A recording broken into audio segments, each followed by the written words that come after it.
And without further ado, I am going to introduce Christopher Unruh. Did I say that right? Unruh. Unruh. I apologize. I should have asked before we started. You're all good. You're all good. Is a U.S. regional organizer at the Climate Reality Project, mobilizing Climate Reality's network of leaders across the Western United States, as well as providing support for campaigns and initiatives across the organization's primary impact areas. He holds a master's degree in international affairs from American University in Washington, D.C., and a master's degree in natural resources and sustainable development from the United Nations University for Peace in Costa Rica. Awesome. Thank you so much, Helena. Well, it's wonderful to be here tonight. Wonderful to meet you all. I've been working with Helena for 6 months now. So it's so great to finally be here and see your all faces, and you all do such great work. So I'm so honored to be here and to talk with you all. And Helena, I'm sending you a request to screen share. Should have it. Perfect. Awesome. And I will share my screen. So you all are getting to see an early presentation from the Make Polluters Pay webinar that we will be doing next week. So you are getting the special sneak peek, but here we go. And present full screen. Oh my gosh. Present. Awesome.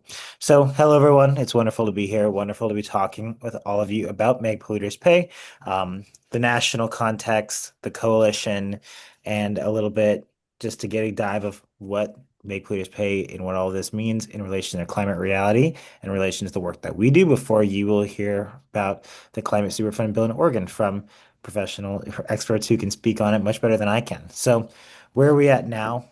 I mean, none of this is a shock to you all. You all are very well aware of this. Climate progress is stalling at the federal level. Every day, disasters are getting worse and worse. What used to be a once in a generation storm is now a once in every 6 months, once in every month storm. Disasters are getting worse. People are getting displaced. We're seeing disinvestment in disaster recovery, disinvestment in renewable energy, and across the board, it seems oftentimes that things are getting worse. Big oil is spreading disinformation and climate denialism. It is deeply entrenched in a lot of elements of our society and our entertainment and everything like that. And climate activists are feeling discouraged, and fossil fuel companies continue to make record profits.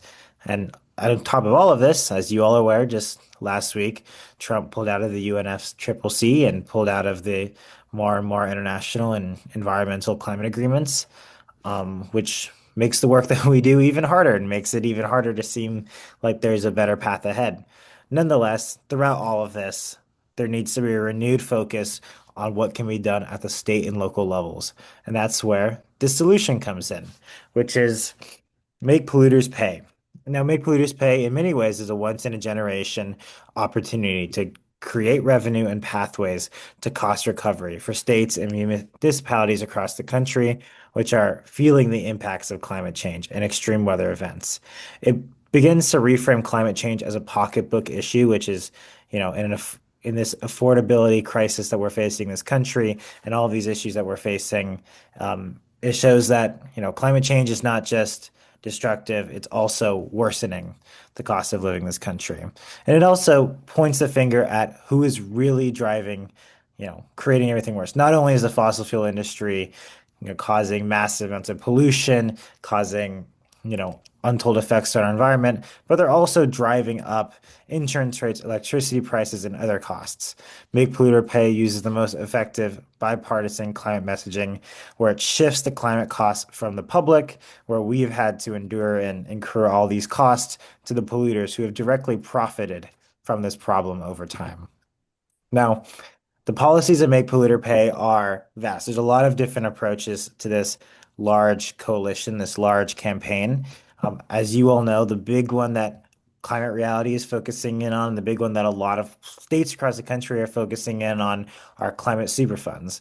Climate superfunds, more or less, take from the superfund model that the Environmental Protection Agency pursued in the 1970s and the 1980s, which companies that were liable for causing pollution damages were responsible for taking care of that land, of responsible for putting the money forward for the cleanup and the costs and the recovery of wherever they affected. So if you think Love Canal in upstate New York and the companies that were responsible in clearing up that site, it's essentially the same sort of model, but now we're taking that and when climate disasters occur, fossil fuel companies are held liable for the damages that they've caused.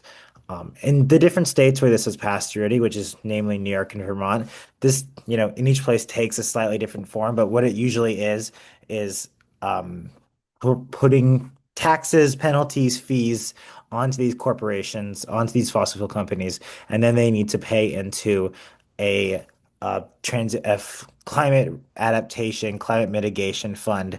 So then these funds can then be used by the state for climate adaptation, climate resiliency programs. Now, there's other elements of the Make Polluters Pay campaign.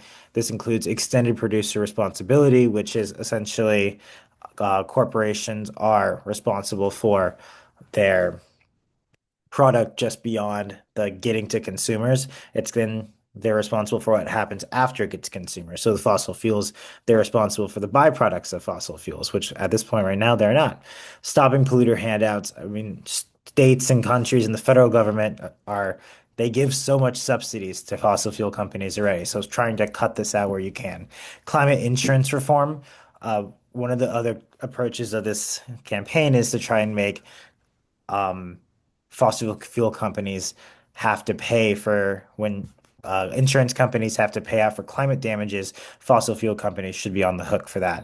And then finally, preventing fossil fuel immunity. So one of the ways that we already know that Make Polluters Pay is already working, and that these fossil fuel corporations are scared to death by climate superfund sites, is they are already working in Congress and in state governments across the country to try and get immunity bills put into place in different sort of legislations, which basically will say that fossil fuel companies cannot be held liable for damages caused. So they're trying to, sneak around this. They're trying to lobby the federal government.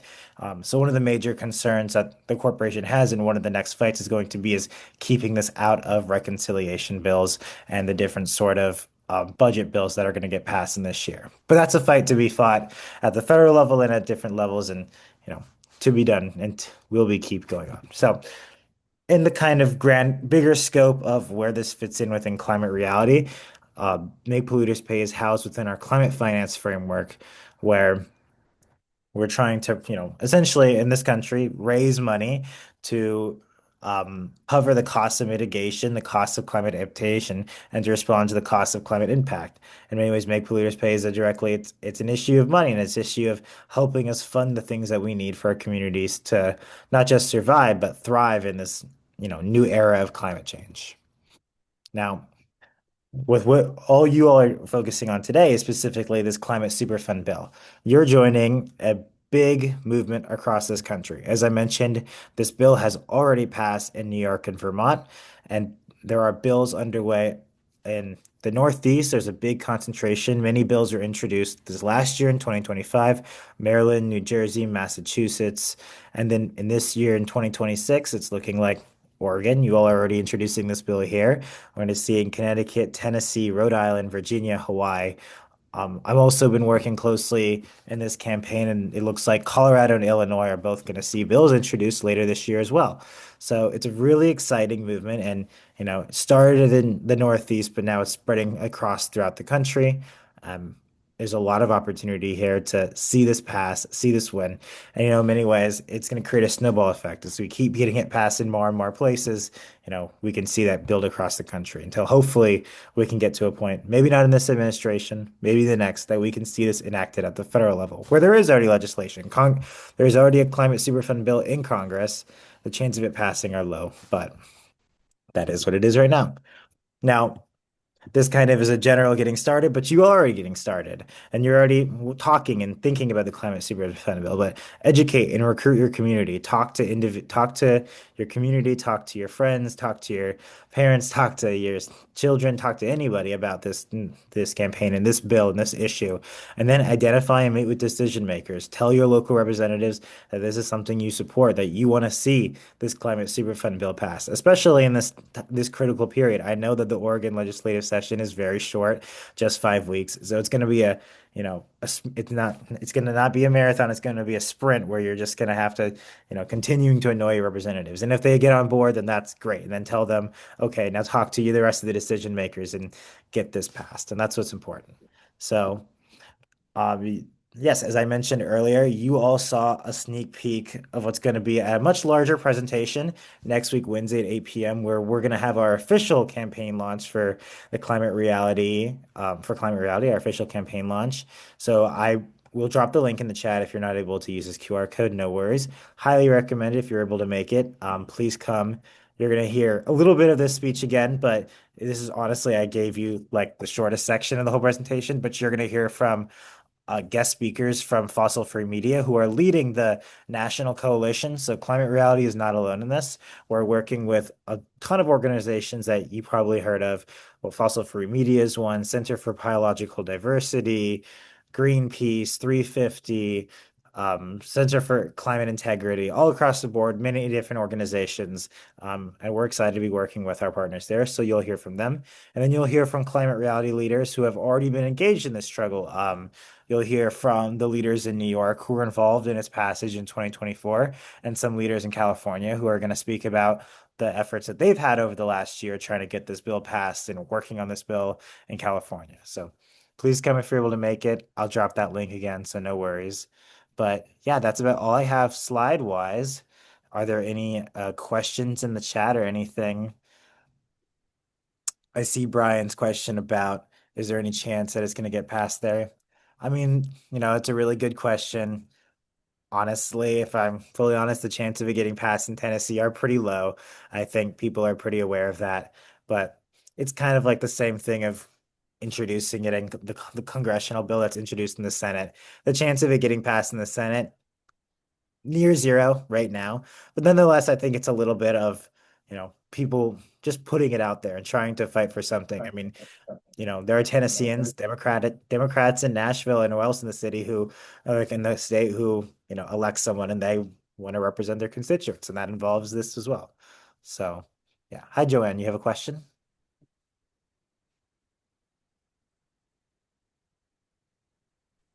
Hey, sorry, that took me a second.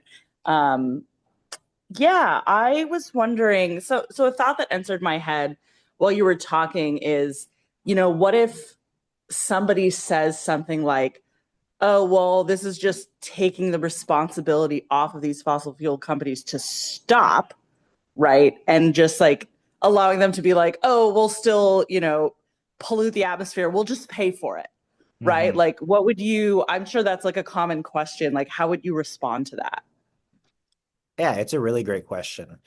I mean, one of the important things to think about is these fines often amount in billions of dollars. I think in Mhm. New York alone, Mhm. the levies that they plan on putting on fossil fuel companies are it's something ridiculous. It's in the billions. Now, that's just New York State alone. Now, Right. imagine if every single state across the country, or at least let's say 20 states, if every Democrat majority state got it passed, was fining these corporations billions of dollars, they wouldn't be able to stay in business very long, or at Yeah, least it not yeah. wouldn't be very profitable for them. Right. So, I mean, obviously, we all know how these corporations think.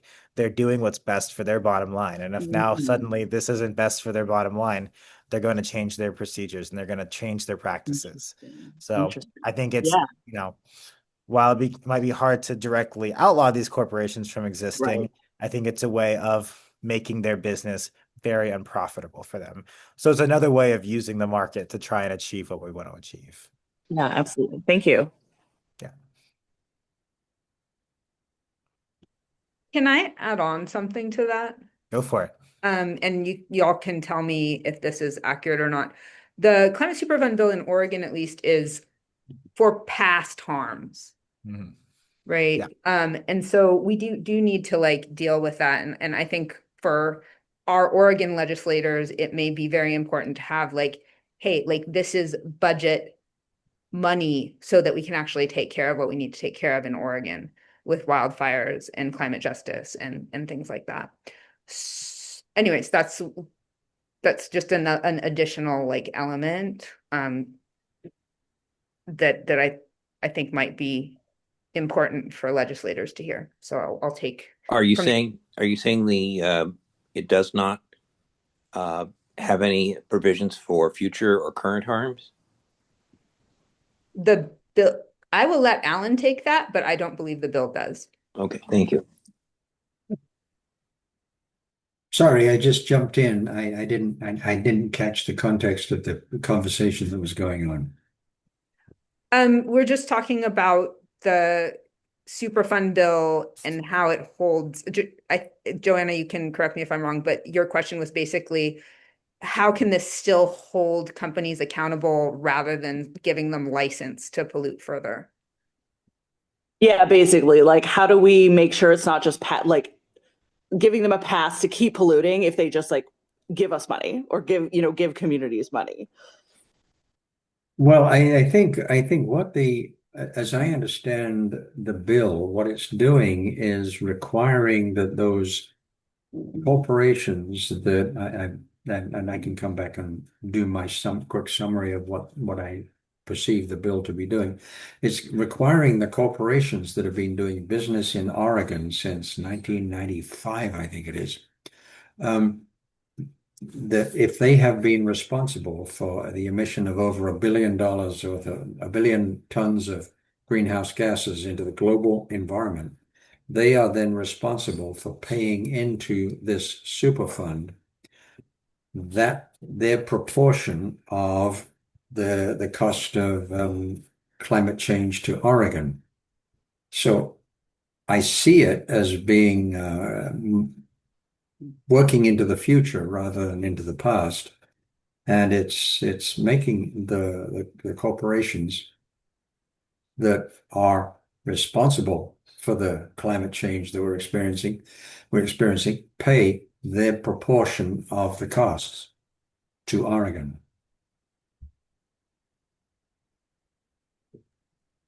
But it's based on the pollution in the past, right? I think that's the Well, concern. it would be based on the pollution that's going forward.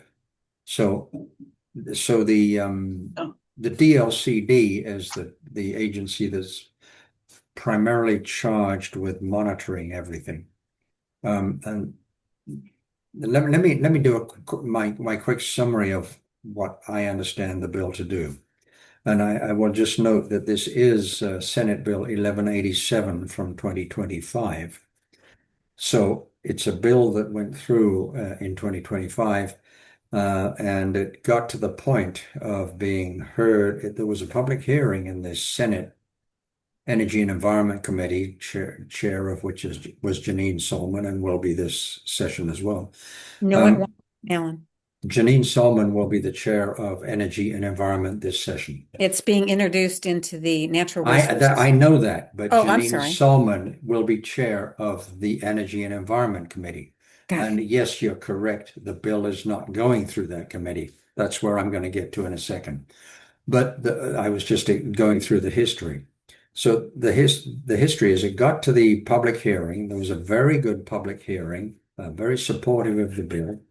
And Jeff Golden made what I would describe as an incredibly well articulated, impassioned plea in support of the bill, making the case that Oregonians cannot afford to continue to pay, the taxpayers cannot continue to afford to pay the cost of the climate change that the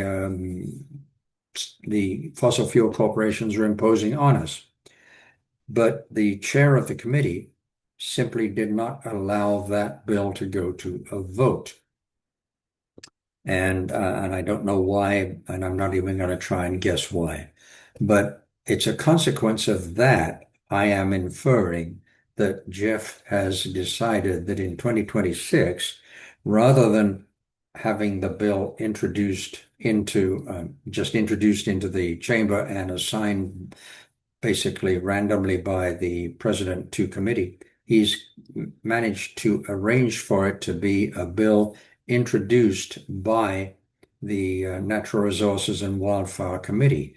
And what that means is the convention is if a bill is introduced into the chamber by a committee, that the bill will then be assigned to that committee. It's not a given, may not happen, but that's the expectation. And so basically the way it works is we're calling it the Make Polluters Pay bill, but I think it's going to be called the Climate Resilience Superfund bill. And what it will do is it will assign the Department of Land Conservation and Development as the lead agency, along with the Department of Environmental Quality, the Oregon Climate Action Commission, and the Oregon Climate Change Research Institute, the task of determining the cost to Oregon of greenhouse gas emissions. The proposal also establishes a climate superfund cost recovery program and account supervised by DLCD. Funds assigned to this account come from any entity that has done business in Oregon between January the 1st, 1995 and December the 31st, 2024, and is responsible for over 1 billion metric tons of covered greenhouse gas emissions globally. Such entities are responsible for paying into that superfund a proportion of the cost to the state of global greenhouse gas emissions equivalent to their proportion of global emissions.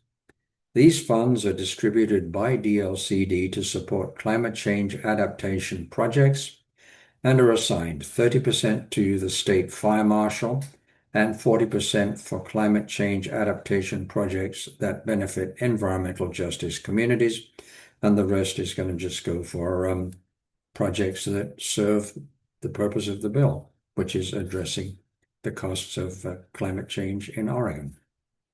So I see it as a bill that moves forward. It doesn't penalize corporations on the basis of what they've done in the past, but as we go into the future, we're going to be computing their contribution to global greenhouse gas emissions, and that's not a difficult problem. And then they'll have to be paying into this fund that's monitored by DLCD. They'll be paying into this fund the proportion of the total global greenhouse gas emissions for which they're responsible, that proportion of the costs to Oregon. I hope that makes sense.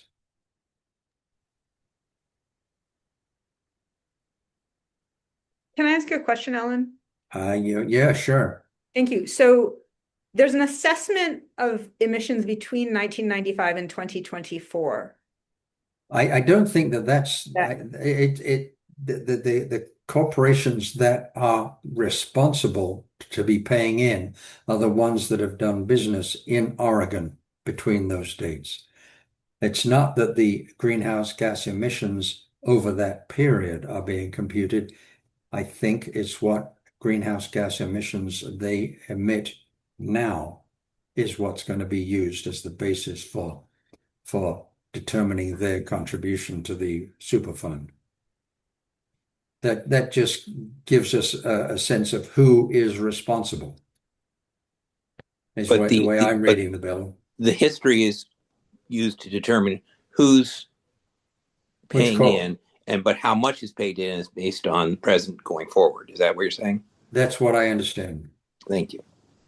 So what if a new company comes in and pollutes a lot? Well, if a new company starts emitting over 1 billion tons of greenhouse gas emissions globally, then they would immediately, I would think, in the future become part of the deal. But that isn't the way the bill is written, as it turns out. So I think legally they have to have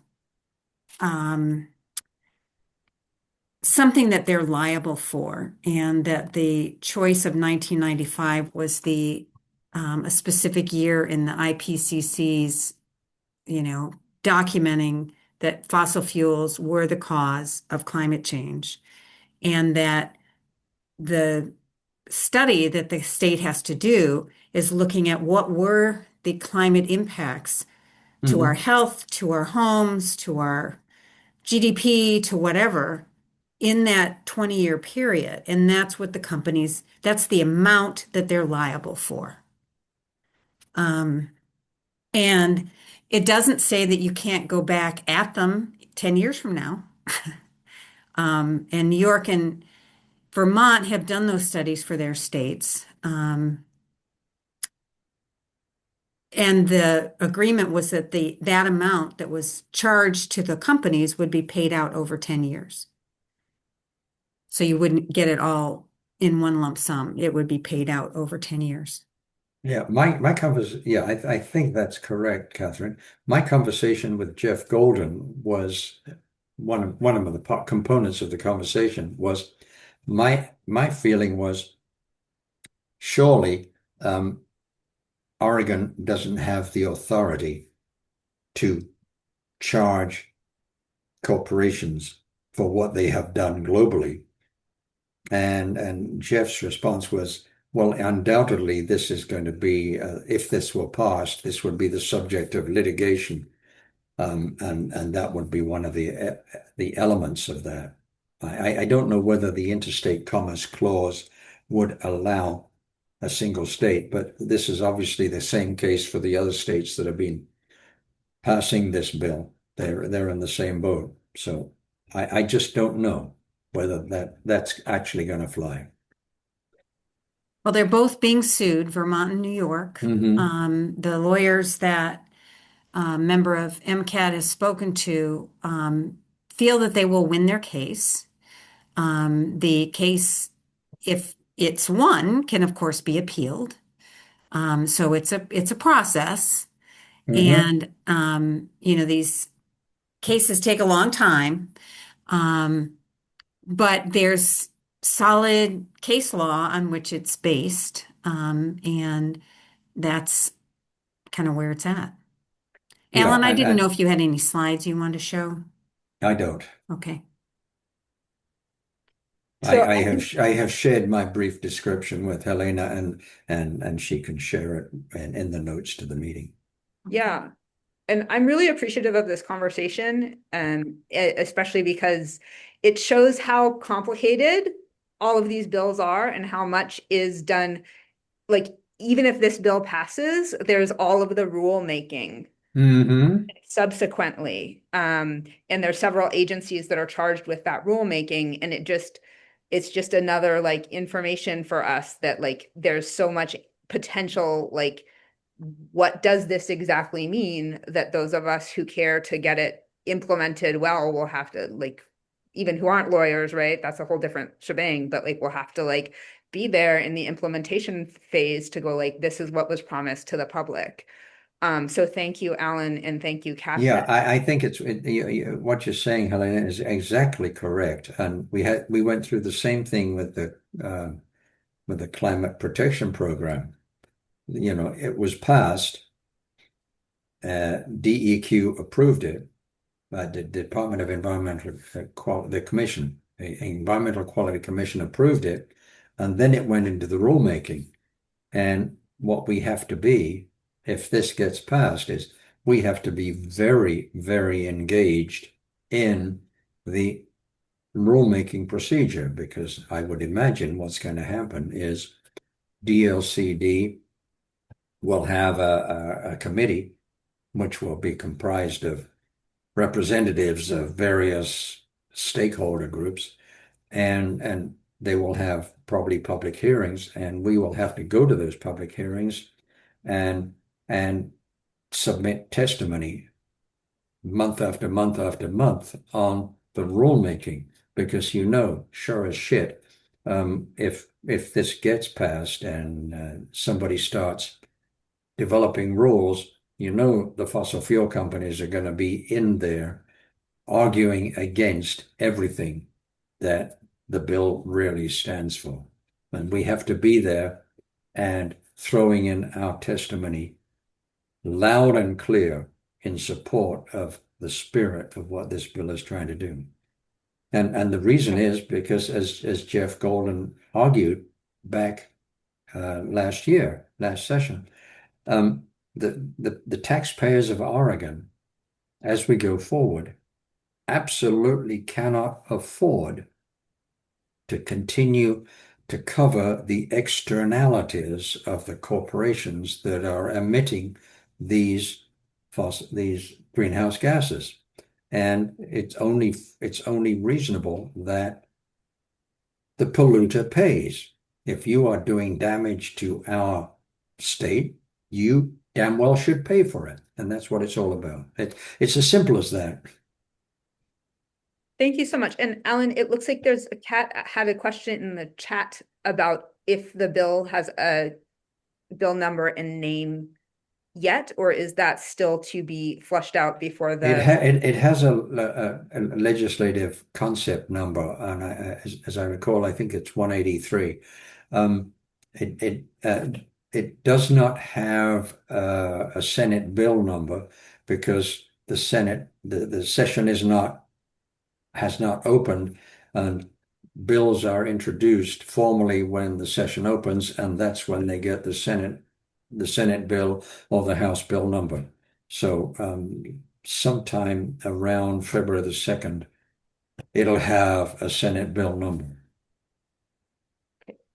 Thank you so much. And I realized that I sort of said, I threw something to you before I officially introduced you, Alan. Your bio now. Oh dear. Oh dear. I just put it in the chat. I really appreciate your expertise here. Okay. Well, no problem. Thanks very much indeed for inviting me, Anna. I'll do a very brief thank you out loud to Alan, and I'll put the rest of Alan's bio in the chat. Alan is a climate reality leader trained before COVID and also the co-founder since 2012 of Southern Oregon Climate Action Now, as well as having a PhD in entomology and having taught biology and environmental science for 30 years. And I will put the rest of the bio in the chat. And is still alive. To be brief. Out loud. So thank you so much. And I'll now introduce Catherine Thomasson, who is our next speaker. And Dr. Catherine Thomasson is the legislative lobby coordinator for, and did I pronounce your name wrong? Is it? It's Thomasson, but that's fine. I'm doing a great job with equitably mispronouncing everybody's name. I am so sorry. Dr. Catherine Thomasson is the legislative lobby coordinator for MCAT, an environmental consultant and an advocate for healthy climate policy who has been working in this arena for several decades. An internal medicine physician by training, she has contributed to city, county, and state advisory boards and provided direct advocacy on issues of climate change, water treatment, and management and toxins. Water treatment, management, and toxins. The advocacy for Make Polluters Pay is nonpartisan, but for full disclosure, Catherine has been chair and is currently vice chair of the Oregon Democratic Party Environmental Caucus since 2019. She's also the former executive director of Physicians for Social, I'm doing a really good job of the pronunciation, Physicians for Social Responsibility in Washington, D.C. Catherine finds inspiration in hiking our mountains and forests. Thank you so much for being here, Catherine. Betcha. If we didn't hike our forests, we'd never stay sane, in my opinion. Well, I appreciate being here. I work with MCAT, and I still work with Physicians for Social Responsibility as well, but I'm the lobby coordinator for MCAT. And so I know probably half of you. The part of this that MCAT decided to take on is helping people understand it, of course, but also how are we going to accomplish passing this thing, right? There are now like 38 organizations signed on, and including some of the big greens like OEC and Climate Solutions. So there's and there's grassroots as well. But one of the things that really pushed it over in New York was getting local officials engaged. So they're the ones that have to clean up a wildfire. They're the ones that see people die on the streets from heat stroke. They're the ones that need the funding to make protections for those people and cleanup and disaster preparedness and also disaster management happen. And that costs a lot of money. So, so let me just, may I share my screen? Absolutely.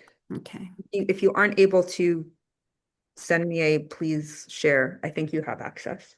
Okay. Okay. And now I have to enlarge it so I can see it. Share. Okay. So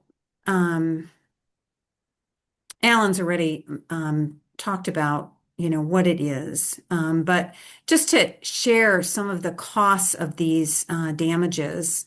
In 2024, our wildfires burned 2 million acres at a cost not of all the firefighting, but of this extraordinary large amount of firefighting. And it was 350 million over what we had budgeted.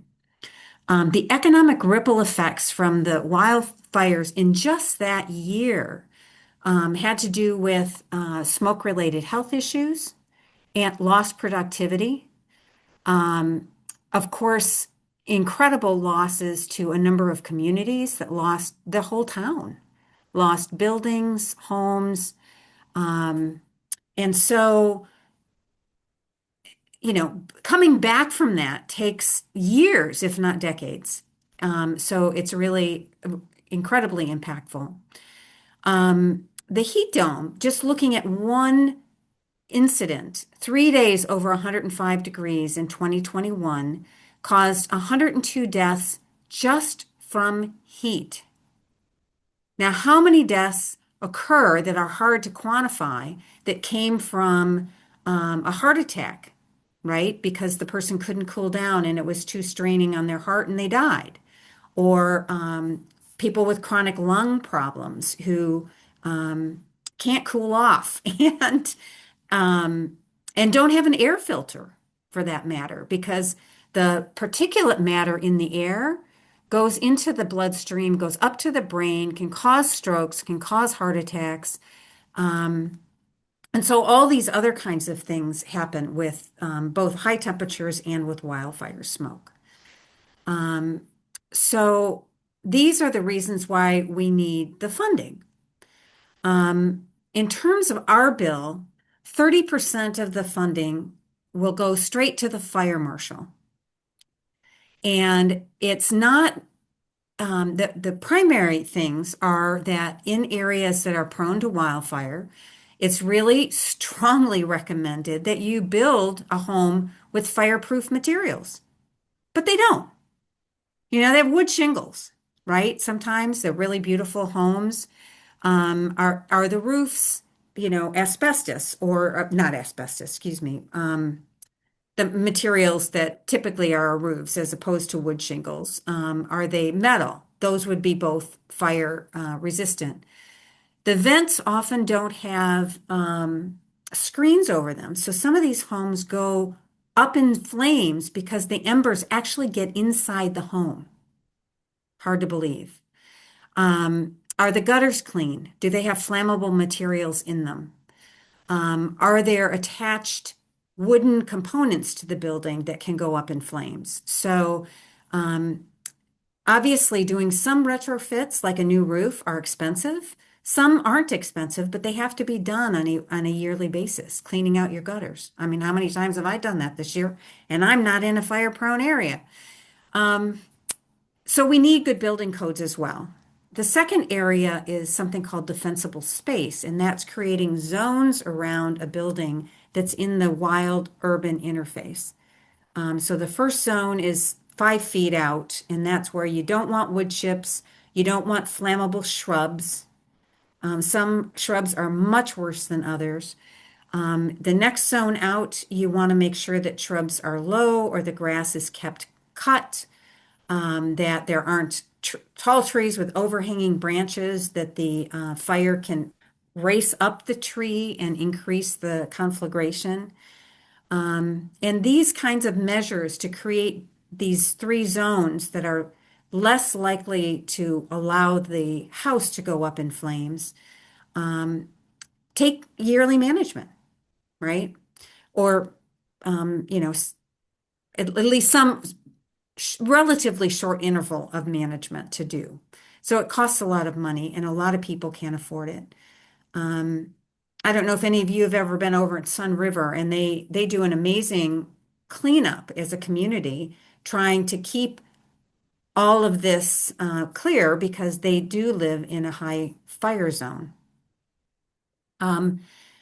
There's a lot of other examples of what projects could and probably should be funded with this money. The road, bridges, overpass, and culverts management for flooding or for heat need to be evaluated and changed. A lot of the fires in Oregon were due to electric power transmission lines. And upgrading our transmission lines, putting them underground is very expensive. There are mechanisms now to put in new transmission lines that actually up to double the amount of electricity they can carry, and they're less. They bend less and they sag less in the face of higher temperatures, which would be really nice because we don't want them sagging and hitting something and sparking. There are solutions to stabilize floodplains. I know here in Portland, there were 3 projects already done on Johnson Creek to protect homes and actually to encourage some homeowners to sell their property so that it can become a floodplain again. These are long management strategies that can be very helpful, but we are going to have more floods with climate change in areas that are at higher risk of, higher water. So areas that tend to be wet will get wetter, and areas that tend to be dry will get drier is kind of the rule of thumb. And Alan's got much more knowledge about that stuff than I do. Drinking water and irrigation, 80% of our water in Oregon is used to irrigate, especially on the east side. And we've been in a prolonged drought in many areas of Oregon, especially on the east side. Ocean acidity, planting kelp, doing other innovative things that can really help the ocean help manage itself. Protecting wetlands, which absorb a lot more carbon. Forested wetlands are the highest absorbing and carbon holder of any ecosystem. Our coastal forests are better than the tropical rainforest. So working to figure out how we can help protect these ecosystems is part of the solution. Disaster warning mechanisms and disaster management and economic and environmental sustainability. These are just some examples, and these, as Alan said, would be created through a interagency program creating a climate resilient plan, and then how this money would then get to local county areas to help do the work. That's, I think, about all I have. Somebody asked earlier about is it going to pass? Oh, and I was going to share a couple other things. If the Ways and Means under normal circumstances would not pass this, would not let it get out of Ways and Means. They're saying basically we have a 500 to 800,000 million deficit because of loss of Medicaid dollars, loss of a whole variety of other federal funding to the state, so that any new bill or policy cannot need a little bit of money. In this bill, we aren't sure exactly how much money it would need to create these programs, but I would guesstimate maybe 3 million to 5 million. So therefore, we need to have kind of all hands on deck And getting the local officials, like I mentioned, engaged is really important. MCAT and other coalition partners put together a primer on with a sample. Okay, let's call our county officials or Metro or our city council members. And Brian's been on a couple meetings. I've been on a couple meetings, explaining it to them and saying, we need your help down in Salem at the hearing, saying, we want you to move ahead with this. Senator Solman and Senator Lieber are concerned about the lawsuits. They will probably vote no. And Senator Lieber, basically, she's chair of Ways and Means.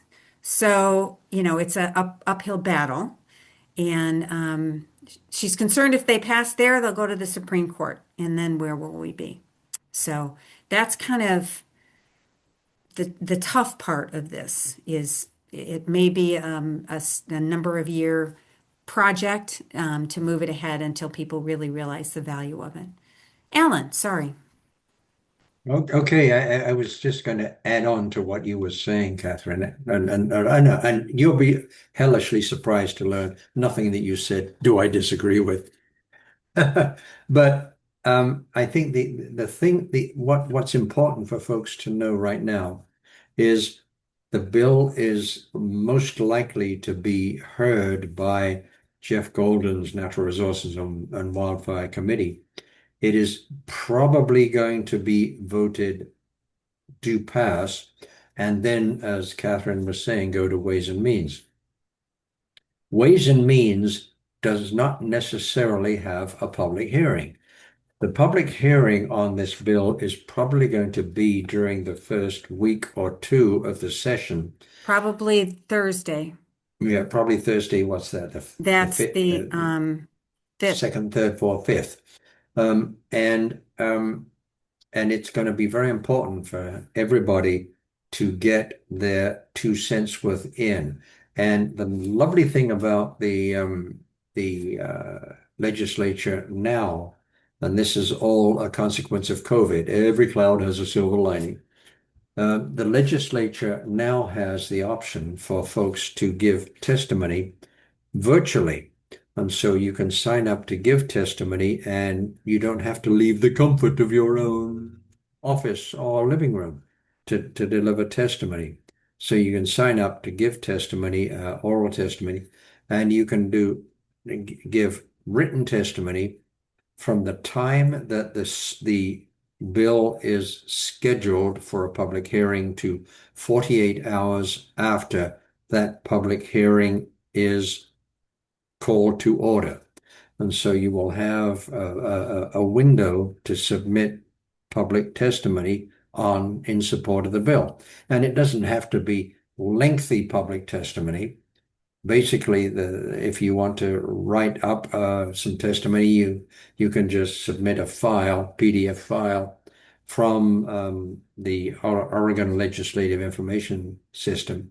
And if folks don't know how to use OLIS, as we familiarly call it, I'm sure we can provide you with some tips on how to do that. But it's important to get testimony in during that window of opportunity before natural resources and wildfire.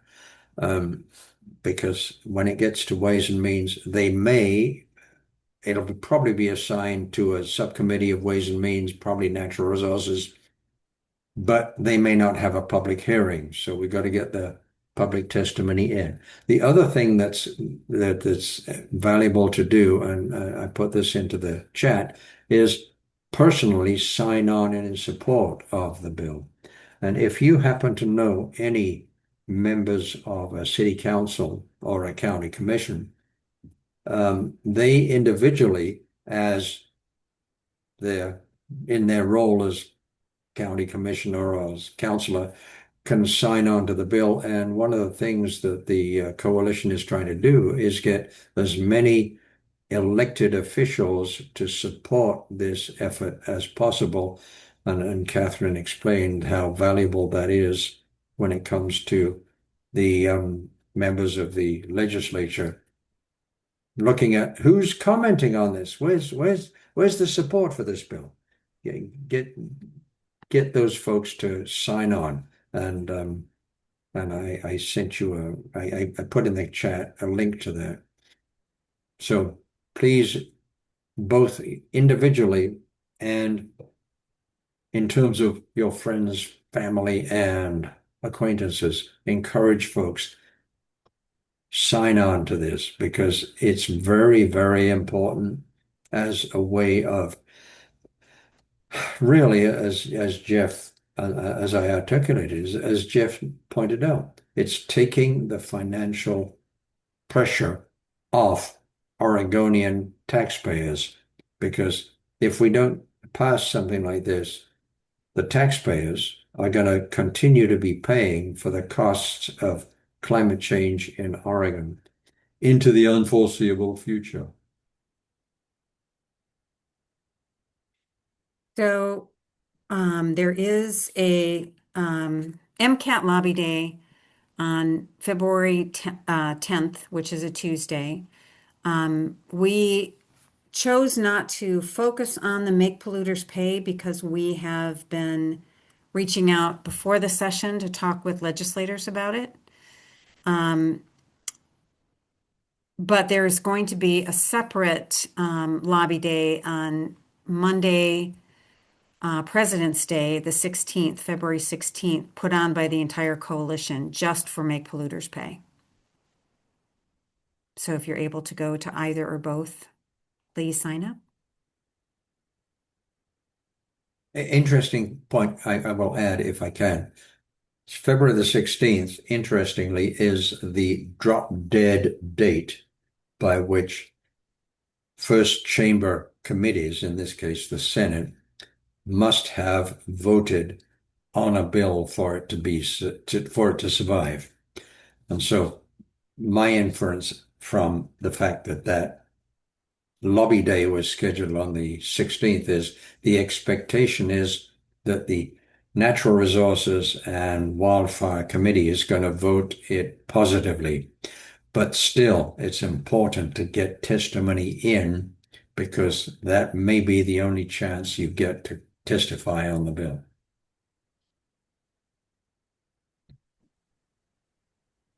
Hi, this is Kathleen. I've done a lot of written testimonies. I've also signed up for verbal ones, usually that's so packed that they don't get through everybody. But if I can just get the basic information, I'm really good at just doing all the research, compiling that into a written testimony. I can help anybody that also wants to do it. It's really easy, and it's very beneficial. So the talking points are all in that primer, that link I put in there about the bill. And I'm sure that, I don't know, Karen or Helena, if you've got the official handout, but you can find all those kinds of facts and, information in that primer. Okay, I've been trying to copy and paste everything that's in the chat, and it's just like so much to do on a little tablet. I know.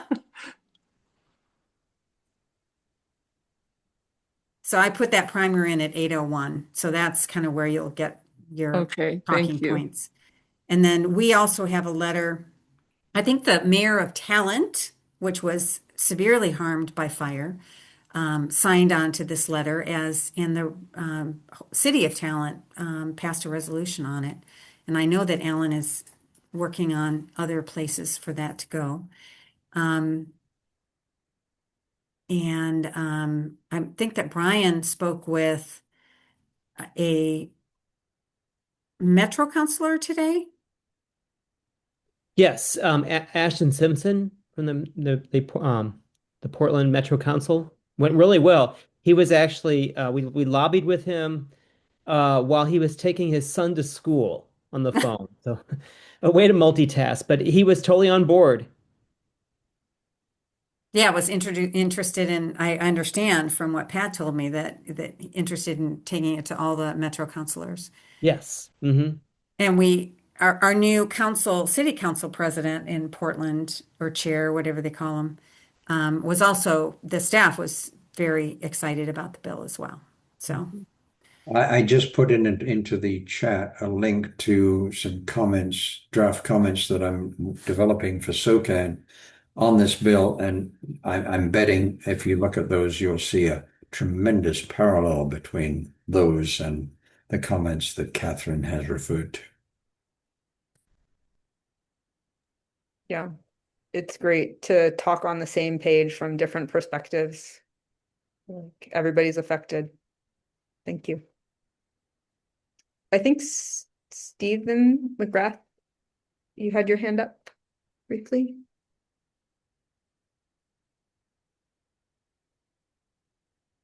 Not intentionally, sorry. Okay, no worries. Yeah, there is a huge amount of information in the chat. I will make sure to save it so that people have access to all of the links if they want them after the meeting. If you want to download it for yourself, you usually click on the 3 dots at the top of the chat, and then it'll give you the option to save it. And then you have to figure out where it's saved it. This is true. they usually let you choose, don't they? I haven't done that in a long time. For me, it just goes into the Zoom folder. Got it. Well, thank you for having Yeah. us. Thank you very much. So it sounds like from your perspectives, this is actually a multi-year plan. I think it's more likely to be a multi-year plan, yes. My conversations with Jeff have suggested that indeed there's a chance that it will not pass this year, but his argument is, damn, it's going to pass eventually because we have to do it. Yeah. Well, the other argument I have for those who say, oh, it'll go to the Supreme Court, and I'm like, well, we have a person who's called a president in our country who can make an edict saying that none of these types of bills are allowed. And I think it's good for us to get this bill in sooner rather than later. Hell yes. And John Sonin, I think I saw your hand up. If you have a question, please unmute and ask. Actually, I didn't have my hand up. I was just giving you guys the peace sign. I get all the Okay. information, and Right, I signed the petition, and I may not be directly affected, but I am affected by the wildfires down there. That is um, a cost we should not have to bear as citizens. Whether I'm from Alaska or I'm from Oregon, nowhere should that cost be bared by the taxpayer. So I'll be writing some about it, I'm sure. I got so many other things I got to keep my head focused on right now. I'm going to work on one about controlling, because that's the fascist trend. Controlling other people. That's fascism. Trying to control other people. I'm going to work on that first, but I might do something about this one here about forest fires are just devastating, to say the least. But I got to take off. I just was giving the peace sign. Like, Lydia. Thank you Thank for you. joining. Thank you for your comment. All right. You guys have a good night. Good night. Agreed. All right. Thank you, Christopher, Alan, and Catherine, all for your presentations and all of the information you've shared with us. Really, really appreciate you taking the time to join us and everybody who took the time to be here. Okay, thank you. Bye-bye. Good night. Thank you all. Thank you. Good night.